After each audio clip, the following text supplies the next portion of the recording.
जय हिंद दोस्तों, स्वागत है आप सभी का पाथ फाइंडर पर। दोस्तों, पाकिस्तान के आर्मी चीफ और फील्ड मार्शल आसिम मुनीर ने अमेरिका में जाकर जो बोला वो ऑलरेडी आप सभी लोग देख चुके हैं। लेकिन दोस्तों, उनका ऑलरेडी नेटिजन्स के द्वारा सोशल मीडिया पे तो बहुत सारी ट्रोलिंग हो रही थी। लेकिन अब दोस्तों, हमारी जो MEA है, हमारा जो विदेश मंत्रालय है, उन्होंने भी ऑफिशियली इस चीज को एक्नॉलेज करते हुए इंडिया ने भी दोस्तों हिट बैक करना शुरू कर दिया है। सबसे इंटरेस्टिंग यहाँ पे जो चीज देखने को मिली है, पाकिस्तान को तो लताड़ लगाई ही गई है, लेकिन साथ में अमेरिका को भी नहीं बख्शा गया है। आप लोग यहां पे देख सकते हैं, ये वाला जो अपडेट है जस्ट अब से 2 घंटे पहले सामने आया है, जो आसिम मुनीर ने न्यूक्लियर वार्निंग वहां से इशू करी है, जो कि एक थर्ड कंट्री से जाकर के बाय द वे इशू करी गई है।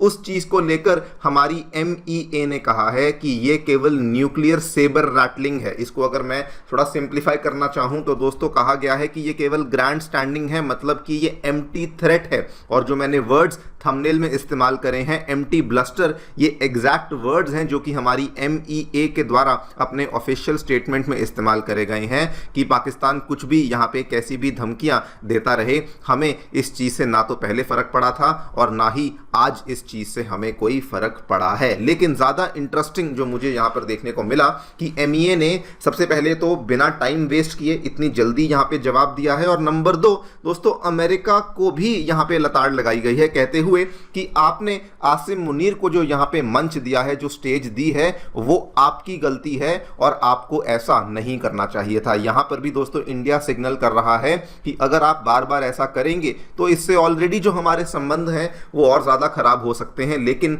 ये बड़ा इंटरेस्टिंग है कि पाकिस्तान के साथ साथ अमेरिका को भी यहां पर इंडिया के द्वारा अपने स्टेटमेंट के माध्यम से पनिश किया गया है। इसी के बारे में डिटेल में हम लोग चर्चा करेंगे, क्या एग्जैक्टली MEA ने कहा है और इंडिया ने यहाँ पे क्या सिग्नलिंग करी है, क्यों ये एक बहुत ही पावर डिप्लोमेसी है, उसके बारे में भी हम लोग यहाँ पे चर्चा करेंगे। आइए शुरू करते हैं मेरे साथ। मेरा नाम है अनिरुद्ध। यदि आप लोग हमें फॉलो करना चाहते हैं, हमारे लेक्चर्स के अपडेट्स को प्राप्त करना चाहते हैं, तो यहाँ पर दिए गए टेलीग्राम चैनल्स के माध्यम से ऐसा कर सकते हैं। दोस्तों, आगे बढ़ने से पहले आप सभी को बताना चाहूंगा कि आपकी UPSC परीक्षा की तैयारी को आसान एंड अफोर्डेबल बनाने के लिए अनअकैडमी ने सभी UPSC से संबंधित रिसोर्सेज को निःशुल्क अवेलेबल करवा दिया है। फिर भले वो मंथली करंट अफेयर्स की मैगजीन्स हों, प्रीवियस ईयर के क्वेश्चन हों, NCERT नोट्स की समरीज हों, या फिर प्रीलिम्स के फ्री मॉक टेस्ट हों, इन सभी चीज़ों के जो लिंक्स हैं ये नीचे डिस्क्रिप्शन बॉक्स में दिए गए हैं। कोई भी आपको डाउट है, कोई भी आपको क्वेरी है, तो सीधा स्क्रीन पे दिए गए इन फोन नंबर्स पे फोन कर सकते हैं और हमारी जो डेडिकेटेड काउंसलिंग टीम है ये भी आपको असिस्टेंस प्रोवाइड करवा देगी।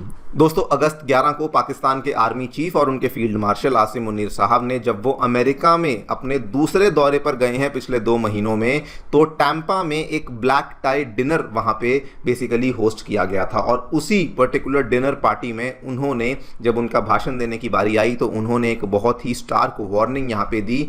उन्होंने कहा कि अगर पाकिस्तान के ऊपर किसी प्रकार की भी प्रॉब्लम आई, यानी कि अगर पाकिस्तान के ऊपर कोई एग्जिस्टेंशियल थ्रेट आया, जहां पर वो जिक्र कर रहे थे इंडस वाटर ट्रीटी का, तो उन्होंने कहा कि वो आधी दुनिया को भी अपने साथ लेके यहां पर डूब जाएंगे। मतलब कि अगर कुछ भी यहां पे इंडस वाटर ट्रीटी में हुआ तो ऐसा न्यूक्लियर वो लोग हमला करेंगे, ऐसा न्यूक्लियर बम चलाएंगे जिससे कि आधी से ज्यादा दुनिया उनके साथ खत्म हो जाएगी। और उसके साथ में उन्होंने इंडिया को तो ऑब्वियसली यहां पर ये लोग सिग्नल दे ही रहे थे, लेकिन साथ में ये भी कहा कि अगर इंडस नदी के ऊपर इंडिया ने किसी प्रकार के डैम्स बनाए या फिर बनाने की धमकी भी दी तो उनको पाकिस्तान जो है वो अपनी मिसाइलों के माध्यम से डिस्ट्रॉय कर देगा। आप लोग ये सारी की सारी यहां पे अपडेट्स देख सकते हैं। अभी तक आसिम मुनीर इस तरह की बातें पाकिस्तानी जमीन से करते थे, लेकिन अब दोस्तों वो थर्ड पार्टी, थर्ड कंट्री के पास जाकर के, अमेरिका के पास जाकर के इस तरह की बातें इंडिया को लेकर कर रहे हैं। पॉसिबली ये है कि शायद पाकिस्तान में उनकी कोई बात नहीं सुनना चाहता या सुन नहीं रहा है, शायद उनको इसीलिए इस तरह के डेस्परेट मूव्स करने पड़ रहे हैं। यहां पर आप देखिए, he says Pakistan will wait for India to build dams on Indus, और उसके बाद 10 मिसाइल से उन डैम्स को गिरा देंगे। यहां पर देखिए, उन्होंने न्यूक्लियर जो अपनी वार्निंग दी है उसमें कहा है कि हम आधे से भी ज्यादा दुनिया को अपने साथ ले डूबेंगे अगर पाकिस्तान के ऊपर किसी प्रकार की भी प्रॉब्लम होती है। उसके बाद इन्होंने अपने उसी भाषण में ये भी यहाँ पे जिक्र कर दिया कि इंडिया तो जी मर्सिडीज की तरह है, पाकिस्तान डंप ट्रक की तरह है। तो इस चीज़ का तो बल्कि ऑलरेडी उन चीज़ की बहुत ज़्यादा ट्रोलिंग भी हो चुकी है सोशल मीडिया पे। लोग ये कह रहे हैं कि पाकिस्तान ने फाइनली अपनी रियलिटी को एक्सेप्ट कर लिया है। ये सच ही तो है कि पाकिस्तान जो है वो एक ट्रक जैसा है और इंडिया एक मर्सिडीज जैसी है। बल्कि कुछ कुछ यहाँ पे यूजर्स के द्वारा दोस्तों कुछ ऐसे इंटरेस्टिंग कमेंट्स और कुछ ऐसी इंटरेस्टिंग फोटोज को यहाँ पे पेश किया गया है। मैं आपके सामने उदाहरण देता हूं।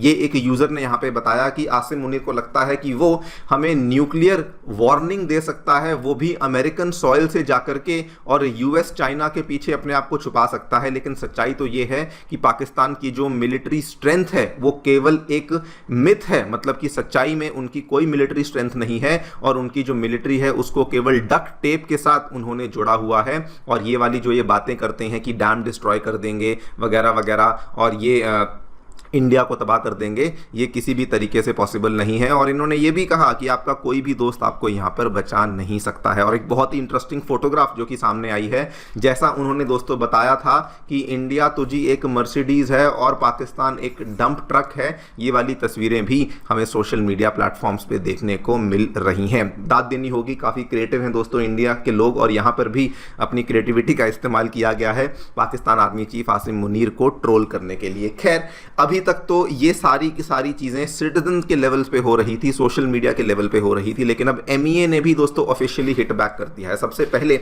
जो पाकिस्तान को टारगेट करते हुए उन्होंने कहा कि जो भी बातें यहां पे आसिम मुनीर कर रहे हैं ये न्यूक्लियर सेबर रैटलिंग है, मतलब कि ये पाकिस्तान का तकिया कलाम है, ऐसे ही करते हैं। और ये बल्कि एमईए ने यह भी कहा कि अगर आप इस तरह की वार्निंग्स वहां पे जाकर के दे रहे हैं, ये दिखाता है कि पाकिस्तान का जो न्यूक्लियर आर्सेनल है उसके ऊपर किसी प्रकार की सिविलियन ओवरसाइट नहीं है, मतलब कि सारा का सारा जो कंट्रोल है वो मिलिट्री के पास है, जो कि अगेन मिलिटेंट ग्रुप्स के साथ मिली हुई है। और ये दिखाता है कि पाकिस्तान में कितनी बड़ी प्रॉब्लम है कि उनकी जो सिविल गवर्नमेंट है उनका किसी प्रकार का भी यहां पे रिस्पॉन्सिबिलिटी नहीं है। बल्कि उन्होंने साथ में इंडिया ने यह भी कहा कि ये वाले जो रिमार्क्स हैं इररिस्पॉन्सिबल तो है ही, लेकिन साथ में रिग्रेटेबल भी हैं, बिकॉज ये रिमार्क्स पहली बार ऐसा हुआ है कि एक थर्ड कंट्री की जमीन पे जाकर के पाकिस्तान के द्वारा ऐसे रिमार्क्स को दिया गया है। और ये भी रिग्रेटेबल इसलिए बन जाता है कि उस थर्ड कंट्री ने ऐसे रिमार्क्स वहां से देना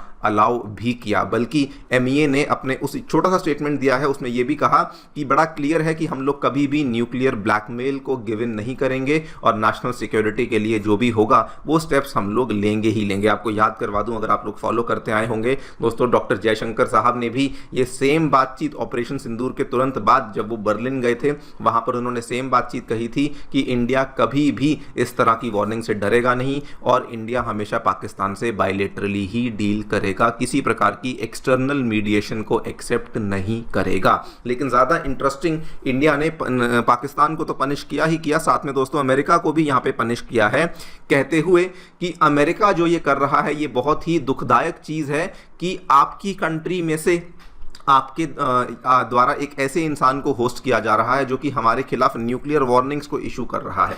नाउ ये अमेरिका को क्यों लताड़ा गया है, मे बी शायद करंट टेंशंस की वजह से, जो ट्रेड टॉक्स में टेंशंस चल रही हैं, लेकिन ये भी एक पॉसिबिलिटी है कि बार बार डोनाल्ड ट्रंप इस चीज़ का जिक्र कर चुके हैं कि उन्होंने इंडिया पाकिस्तान का युद्ध रुकवाया। स्टार्टिंग में तो लोग इसको काउंट कर रहे थे, लेकिन अब तो काउंट करने का भी फायदा नहीं, बिकॉज आई थिंक वो हर दिन 2-3 बार बोल देते हैं, मजे मजे में बोल देते हैं। May be that could also be the reason कि इंडिया यहाँ पे अमेरिका को भी एक तरीके से डिप्लोमेटिकली पनिश कर रहा है कि आपने जो यहां पर किया है ये बहुत ही ज्यादा गलत चीज है और हमें इस चीज का बड़ा ही दुख है। लेकिन दोस्तों ओवरऑल जो सिग्नलिंग है जो कि एमईए ने यहां पे किया है, एक तो इतनी जल्दी जवाब देकर और उसके बाद पाकिस्तान और यूएसए दोनों को जवाब देकर ये दिखा दिया है कि ये नया भारत है, this is the new normal. Operation Sindoor के बाद आपको याद होगा पॉलिसी में बदलाव आया था कि किसी प्रकार का भी अगर कुछ एक्टिविटी होगी तो उस केस में हम लोग अपना मिलिट्री इस्तेमाल करने में रुकेंगे नहीं। और अमेरिका को क्रिटिसाइज करते हुए, केवल उनके वेन्यू को क्रिटिसाइज करते हुए इंडिया ने यह भी